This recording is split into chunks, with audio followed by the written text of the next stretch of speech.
ঢাকা বিশ্ববিদ্যালয়ের কেন্দ্রীয় ছাত্র সংসদ বা ডাকসু নির্বাচনে ছাত্র শিবিরের ভূমিদস বিজয় হয়েছে। সে বিজয় শুধু হতবাকই নয়, চিন্তিত বিএনপি। কারণ দলটির ছাত্র সংগঠন ছাত্রদলের ভূমিদস পরাজয় ঘটেছে। হিসেব নিকাশ খুঁজে না পেয়ে দলটির নেতারা খুঁজছেন ছাত্রলীগের সাথে শিবিরের গোপন আঁতাতের গল্প। তবে সেগুলো মুখের কথা।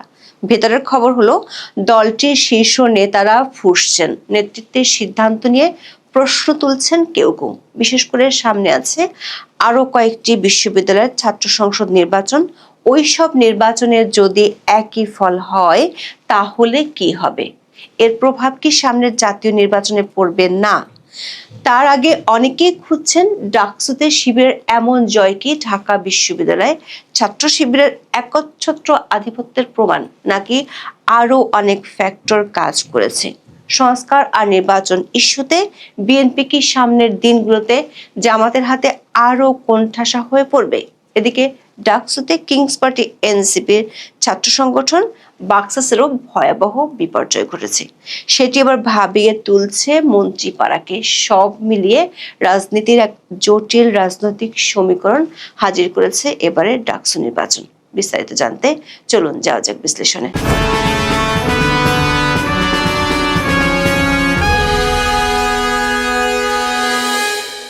প্রায় 6 বছর পর 9 সেপ্টেম্বর অনুষ্ঠিত হলো ডাকসু নির্বাচন। নির্বাচনে ব্যাপক ভরাডুবি ঘটেছে বিএনপির ছাত্র সংগঠন ছাত্রদলের, সাথে ডুবেছে কিংস পার্টি এনসিপি সংগঠন বাক্সাস। উল্টো পিঠে জয় জয়কার শিবিরের। ডাকসুতে 28টি পদে 23টি দিয়ে জিতেছে সংগঠনটির প্রার্থীরা। আবার স্বতন্ত্র প্রার্থী হিসেবে বিজয়ী 4 জনের মধ্যে অন্তত 2 জন শিবির সমর্থিত ছিলেন বলে আলোচনা রয়েছে। শিবিরের বাইরে ডাকসুতে রাজনৈতিক প্রার্থী হিসেবে কেবল সদস্য পদে জিতেছেন একজন। তিনি হলেন বামপন্থী প্রতিরোধ পর্ষদের হেমা চাকমা। নির্বাচনের আগে ছাত্র শিবিরের এমন ভূমিদস বিজয় আজ করতে পারেনি কেউ। বিশেষ করে বিএনপির কনফিডেন্স ছিল তাদের ছাত্র সংগঠন ছাত্রদল বেশ ভালোভাবে জিতবে। রেজাল্টের পর কেউ কেউ ভোটে অনিয়মের অভিযোগ তুললেও তার প্রমাণ এখনো সুস্পষ্ট নয়। আবার অল্প কয়েকটি অভিযোগ থেকে এত বিশাল ব্যবধানের জয়কে প্রশ্নবিদ্ধ করা সম্ভব কি না সে প্রশ্ন উঠেছে। নির্বাচনের প্রধান প্রতিদ্বন্দ্বীরা ভোটের দিন কিছু অনিয়মের অভিযোগ, এমনকি নির্বাচন প্রত্যাখ্যানের ঘোষণা দিলেও পরদিন অনেকেই মেনে নিয়েছেন ফলাফল। তবে শিবিরের এমন নিরঙ্কুশ বিজয়ের কারণ কি, সেই প্রশ্নের মীমাংসা এখনো হয়নি। আবার ছাত্রদল এবং কিংস পার্টির ভরাডুবি নিয়েও চলছে নানামুখী আলোচনা। বামপন্থী প্রার্থীরা প্রচারের মাঠ কাঁপালেও ভোটের ঝুলি কেন প্রায় শূন্য তা নিয়েও চলছে পর্যালোচনা। দর্শক, ডাকসুর শীর্ষ 3 পদে শিবিরের প্যানেল ঐক্যবদ্ধ শিক্ষার্থী জোটের প্রার্থীদের সঙ্গে প্রতিদ্বন্দ্বিতা হয়েছে মূলত ছাত্রদলের। এর বাইরে ডাকসুর অন্য পদে ছাত্রদলের প্রার্থীরা তেমন কোনো প্রতিদ্বন্দ্বিতাই করতে পারেনি। আবার ভিপি সহ প্রধান 3 পদে নিকটতম প্রতিদ্বন্দ্বীর চেয়ে 2 গুণ বা 3 গুণ বেশি ভোটে জিতেছে শিবির। অন্য পদগুলোতেও দেখা যাচ্ছে একই চিত্র। আবার জুলাই আন্দোলনের নেতৃত্বের দাবিদার এনসিপির ছাত্র সংগঠনের নেতাদের অবস্থা আরো করুণ। জুলাই আন্দোলনের প্রায় 13 মাস পর অনুষ্ঠিত ডাকসু নির্বাচনে কোনো পদে জেতা তো দূরের কথা, ন্যূনতম প্রতিদ্বন্দ্বিতাও তারা গড়ে তুলতে পারেনি। জাতীয় রাজনীতিতে ক্রমাগত ব্যর্থতার পাল্লা ভারী করে চলা কিংস পার্টির ডাকসুতেও ভয়াবহ বিপর্যয়ে দলটির ভবিষ্যৎ নিয়ে নতুন করে প্রশ্ন উঠেছে। আওয়ামী লীগ সরকারের পতনের পর গত বছরের সেপ্টেম্বর মাস থেকে ক্যাম্পাসে প্রকাশ্যে সাংগঠনিক কার্যক্রম শুরু করে ছাত্র শিবির। প্রকাশ্যে আসার 1 বছরের মাথায় ডাকসু নির্বাচনে অংশ নিয়ে বিশাল জয় পেল তারা। প্রশ্ন হলো, ছাত্র শিবিরের ভূমিদস বিজয়ের কারণ কি? নানামুখী আলোচনায় যেসব কারণ উঠে এসেছে তার মধ্যে 1 নম্বর কারণটি হলো বিএনপির ভুল রাজনীতি। বলা ভালো, দখল আর চাঁদাবাজির রাজনীতি। ছাত্রদলের বিপর্যয় নিয়ে অনেকটা একই মন্তব্য দেখা গেছে প্রথম আলোর এক নিবন্ধে। এতে বলা হয়, 5ই আগস্টের পর ছাত্ররা বিএনপিকে ঘিরে দেশের আনাচে কানাচে যা দেখছে তা তাদের উত্তক্ত করতে যথেষ্ট।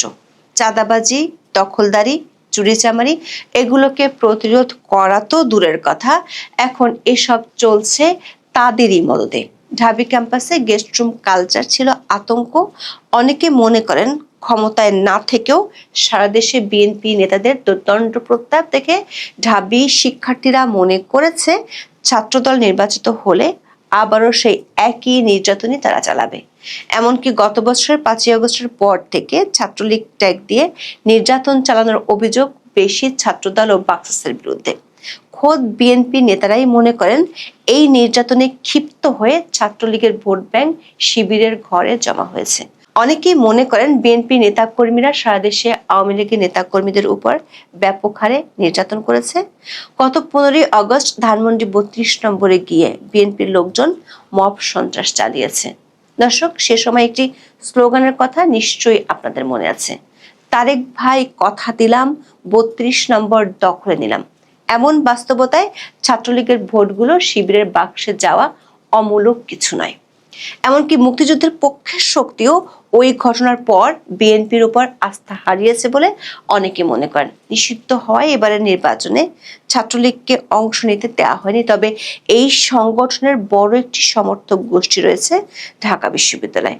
আবার পরিসংখ্যানে দেখা যাচ্ছে গত 3টি ডাকসু নির্বাচনের মধ্যে এবারেরটিতে সবচেয়ে বেশি হারে ভোট পড়েছে।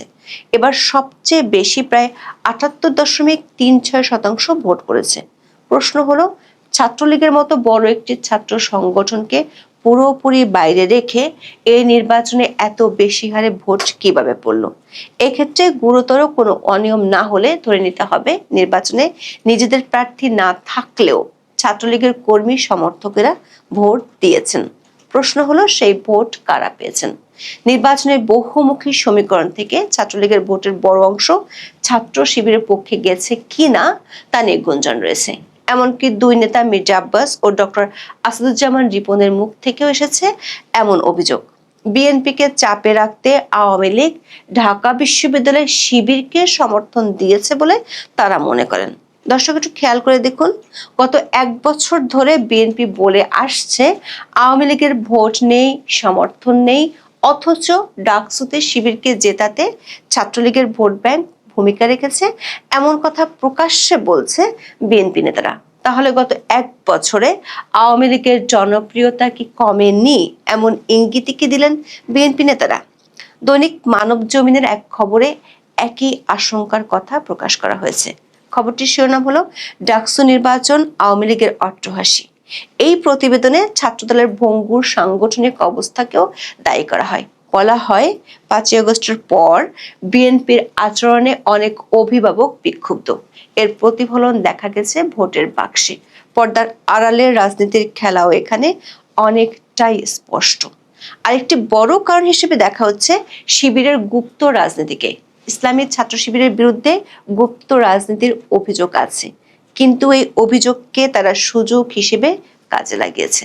ছাত্রলীগের মধ্যে ঢুকে তারা রাজনীতি করেছিল। জাহাঙ্গীরনগর বিশ্ববিদ্যালয়ের নৃবিজ্ঞানের অধ্যাপক ডক্টর স্নিগ্ধা রেজওয়ানা ডয়েচে ভেলেকে বলেছেন, প্রকাশ্যে বা পরিচয় গোপন করে ঢাকা বিশ্ববিদ্যালয়ে শিবিরের মতো সংগঠিত আর কোনো ছাত্র সংগঠন নাই। শিবির তার সংগঠন ছাড়াও অন্য সংগঠনে আছে, বিভিন্ন সাংস্কৃতিক সংগঠনেও আছে। প্রকাশ্য এবং গোপন নেটওয়ার্ক তাদের অনেক বড়, তারা সহজেই সাধারণ ইস্যু তৈরি করতে পারে, ট্যাগিং করতে পারে। ফলে ডাকসুতে যে শিবিরের উত্থান হবে এটা অনুমেয় ছিল। যারা এটা ভাবতে পারেনি তাদের চিন্তার গভীরতার স্বল্পতা ছিল। আরেকটি কারণ হলো শিবির বিরোধী পক্ষগুলোর মধ্যে বিভক্তি। ডাকসু নির্বাচনে ছাত্র আন্দোলনের অংশীজন সবাই আলাদা আলাদাভাবে অংশ নিয়েছে, কিন্তু তারা আলাদা আলাদা প্যানেলে নির্বাচন করেছে। সমমনা দল ও স্বতন্ত্র প্রার্থীদের মধ্যে ভোটের বিভাজন বরাবরই দলীয় প্রার্থীদের বিশেষ সুবিধা দেয়। এবারও তার ব্যতিক্রম ঘটেনি। ইসলামী ছাত্র শিবির সেই সুযোগকে কাজে লাগিয়েছে। ছাত্র দলের শীর্ষ নেতৃত্বের মধ্যে ছিল কোন্দল। কেউ কেউ ধারণা করছেন ছাত্রদল এমনকি কিংস পার্টির ভেতরেও বড় একটি অংশ শিবিরের পক্ষে কাজ করেছে। তারা প্রকাশ্যে এসব সংগঠনের প্রার্থীর পক্ষে তৎপরতা চালালেও ভোট দিয়েছেন শিবির প্রার্থীদের। আবার বামেরা কয়েক ভাগে বিভক্ত হয়ে নির্বাচন করেছে। ডাকসু নির্বাচনের শিবিরের এমন জয় নিয়ে দেশের রাজনীতি, গণমাধ্যম কিংবা সামাজিক যোগাযোগ মাধ্যমে চলছে নানা আলোচনা। কারণ এরপরে আছে জাহাঙ্গীরনগর বিশ্ববিদ্যালয়ের কেন্দ্রীয় ছাত্র সংসদ বা জাকসু নির্বাচন। জাকসুতেও কি শিবিরের দাপটে ভেসে যাবে অন্য সব সংগঠন, নাকি সেখানে দেখা যাবে আরেক সমীকরণ? এরপর আরো কিছু বিশ্ববিদ্যালয়ের ছাত্র সংসদের নির্বাচন আছে। সবশেষ যদি ফেব্রুয়ারিতে জাতীয় সংসদ নির্বাচন হয়, তাহলে সেই নির্বাচনে কি এই ছাত্র সংসদ নির্বাচনের ফল কোনো প্রভাব রাখবে? বিশ্লেষকেরা বলছেন, এই নির্বাচন শুধু ক্যাম্পাস রাজনীতির সীমায় আটকে থাকবে না, বরং তা আগামী জাতীয় সংসদ নির্বাচনের ভোটারদের মানসিকতা ও রাজনৈতিক সমীকরণেও বড় প্রভাব ফেলতে পারে। আবার অনেকে মনে করেন জাতীয় সংসদ নির্বাচন অনেক বড় বিষয় কিংবা ভিন্ন ব্যাপার। খবর হলো, ডাকসুতে একটিও পদ না পেয়ে চিন্তিত ঢাকা থেকে লন্ডন পর্যন্ত বিএনপির সবাই। দলে দেখা দিয়েছে অস্বস্তি, বিশেষ করে সংস্কার আর নির্বাচন নিয়ে আরো চাপে পড়বে দলটি। দলের ভিতরে ফিসফাস শুরু হয়েছে এরই মধ্যে। নেতৃত্বের ভুল